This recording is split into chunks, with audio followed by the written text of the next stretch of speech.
بالله من الشيطان الرجيم بسم الله الرحمن الرحيم. اللہ تعالیٰ غریق کی رحمت فرمائے.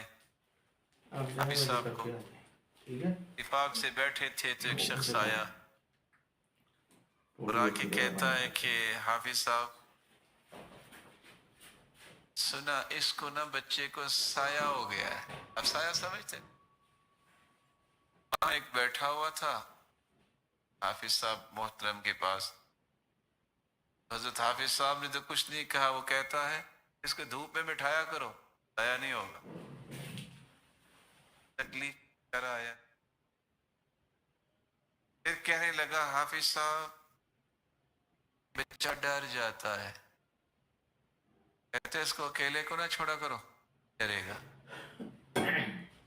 جی بتائیں یہ کون سا علم ہے, کون سا ادب ہے؟ اس مصیبت میں, اس کرب میں, کس پریشانی میں آیا ہے دعا کروانے یا ان سے دم کروانے کسی نیک آدمی سے یا کوئی مشورہ کرنے, اور آپ چٹکی میں اس طرح کی باتیں کر کے اس کا دل توڑ رہے ہیں. کیا ادب ہے, کیا طریقہ؟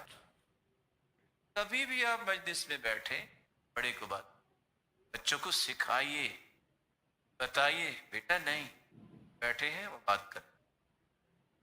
یہ وہ اقدار تھی جس نے اسلام کو پوری دنیا کے مذاہب سے آج بھی بلند رکھا ہے. اس قدر اسلام کو سمجھنے والے, تہذیب و تمدن سویلائزیشن کو اختیار کرنے والے ہیں کہ اس کی مثال نہیں. ناظرین کرام, آج ہر دوسرا شخص اس کے ساتھ بات کریں وہ لڑائی کرنا شروع کر دیتا ہے, اکڑنا شروع کر دیتا ہے, جھگڑنا شروع کر دیتا ہے, پیار کے ساتھ کوئی بات نہیں کرتا. اللہ تعالیٰ کا فرمان ہے قول معروف و مغفرۃ خیر من صدقۃ یتبعها اذی.